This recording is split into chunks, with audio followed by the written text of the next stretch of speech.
প্রিয় BA BSc এবং বিকমের second সেমিস্টারের ছাত্রছাত্রীরা, আজকে আমি যে বিষয় নিয়ে আলোচনা করব সেটি হচ্ছে তোমাদের যে সিভ্যাক পেপার রয়েছে, সেই সিভ্যাক পেপার থেকে তোমাদের একটি subject lifestyle disease and their prevention, জীবনধারা রোগ এবং তাদের প্রতিকার। এই সাবজেক্ট থেকে আমি তোমাদের অলরেডি পার্ট 1 পার্ট 2-এ আমি তোমাদের গুরুত্বপূর্ণ 2 নম্বরের 5 নম্বরের প্রশ্ন উত্তর নিয়ে আলোচনা করেছিলাম এবং তারপরে ভিডিওতে এমসিকিউ নিয়ে আলোচনা করেছিলাম। আমি তোমাদের এখনও পর্যন্ত, যেহেতু ক্যালকাটা ইউনিভার্সিটি থেকে কোনো কোশ্চেন প্যাটার্ন বলে দেওয়া নেই, তাই কলেজ নির্ভর, কলেজ ভিত্তিক যেভাবে বলা হচ্ছে সেইভাবেই আমরা কিন্তু তোমাদের নোটস প্রোভাইড করছি। বিভিন্ন কলেজে, কিছু কিছু কলেজে বলা হচ্ছে 2 নম্বরের প্রশ্ন হিসাবে 25টি প্রশ্ন নিয়ে পরীক্ষা নেওয়া হবে। আবার কিছু কিছু কলেজে রয়েছে এমসিকিউ, এসিকিউ, শূন্যস্থান পূরণ, সত্য মিথ্যে, এই বেসিসে পরীক্ষা নেওয়া হবে। তাই তোমাদের দুটো জিনিসকে মাথায় রেখেই, এমসিকিউ, এসিকিউ, শূন্যস্থান এবং তোমাদের 2 নম্বরের প্রশ্নকে মাথায় রেখেই কিন্তু নোটসগুলো তোমাদের রেডি করা হচ্ছে। যদি কেউ নোটস পারচেস করতে চাও, স্টাডি মেটেরিয়াল সংগ্রহ করতে চাও, তোমাদের অবশ্যই তোমরা যোগাযোগ করতে পারো 7278981430 এই নাম্বারে। অত্যন্ত কম রেমুনারেশনের বিনিময়ে তোমরা আদর্শ কোয়ালিটির নোটস তোমরা পেয়ে যাবে। তো দেখো, স্থূলতা থেকে আমি অলরেডি আগে 2 নম্বরের প্রশ্নগুলো আলোচনা করে দিয়েছিলাম। আজকে আমি করব এমসিকিউর প্রশ্ন উত্তর নিয়ে। তো দেখো, স্থূলতা ওজন বৃদ্ধি ও শরীরে অত্যাধিক চর্বি জমার সাথে সম্পর্কিত। স্থূলতায় বডি মাস ইন্ডেক্স থাকে 30-এর বেশি। স্থূলতা একটি জীবনধারা রোগ হিসাবে শ্রেণীবদ্ধ করা হয়। এটি ঘটার কারণ খারাপ ডায়েট এবং ব্যায়ামের অভাব। স্থূলতার অনেক কারণের মধ্যে একটি কারণ হলো নির্দিষ্ট কোনো ওষুধের পার্শ্ব প্রতিক্রিয়া, সাইড এফেক্ট থাকে ওষুধের। তারপর রয়েছে স্থূলতা একটি অসংক্রামক রোগ। স্থূলতা কমানোর একটি উপায় হলো ব্যায়াম করা।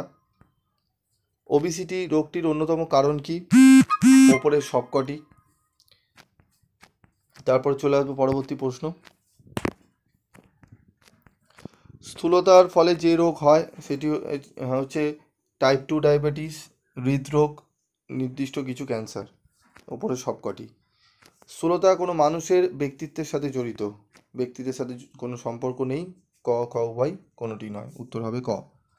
স্থূলতা হলো মানসিক রোগ। স্থূলতা হলে কি হয়? মানসিক রোগ হতে পারে। ঠিক আছে।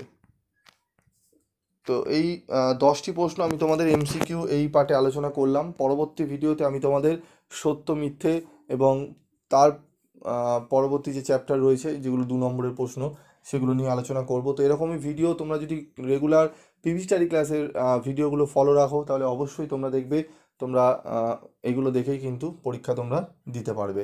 তো যদি চাও স্টাডি মেটেরিয়াল সংগ্রহ করতে, তাহলে যোগাযোগ করো। তোমাদের কিন্তু যাদের ইন্ডিয়ান নলেজ সিস্টেম আছে, যাদের value oriented life skill education এই সাবজেক্টই রয়েছে, এগুলো ফুল পিডিএফ নোটস তোমরা পেয়ে যাবে।